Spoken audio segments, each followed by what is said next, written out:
ঈদুল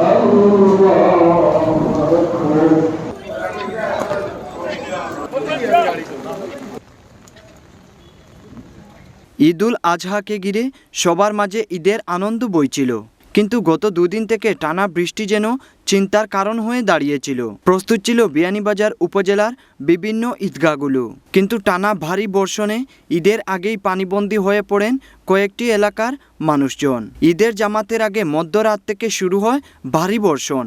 আকাশ থেকে পড়া বৃষ্টির ফোঁটা যেন কিছুতেই থামছে না।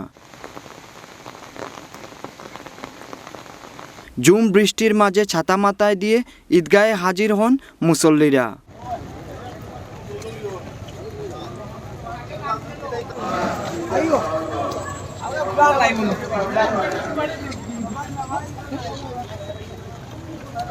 কিন্তু ভারী বর্ষণের কারণে উপজেলার বেশ কয়েকটি ঈদগাহতে জামাত আদায় করতে পারেননি মানুষজন। মসজিদের ভিতরেই হয়েছে ঈদের জামাত। মসজিদের পরিসর ছোট থাকায় কোথাও কোথাও দুটি জামাত অনুষ্ঠিত হয়েছে।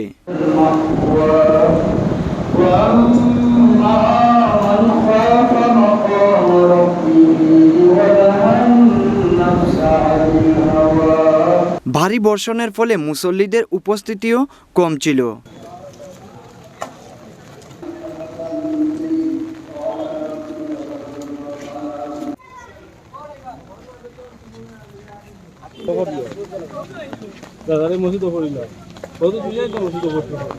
দেখা যায় অতিবৃষ্টির কারণে বিভিন্ন এলাকার রাস্তাঘাট পানিতে তলিয়ে গেছে। এতে ঈদগাহ প্রাঙ্গণে আসতে বাধার সম্মুখীন হয়েছেন মুসল্লিরা।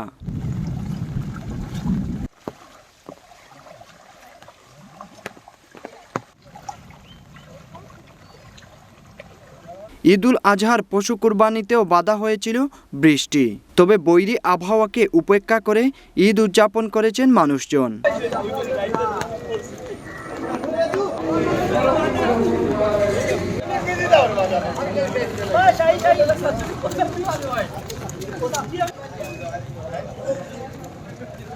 এদিকে ঈদের আনন্দের মাঝে সবচেয়ে দুঃখের খবর হচ্ছে বন্যার শঙ্কা।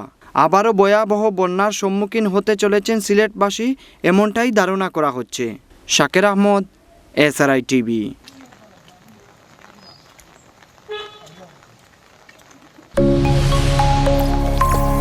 SRI TV, your voice, your media.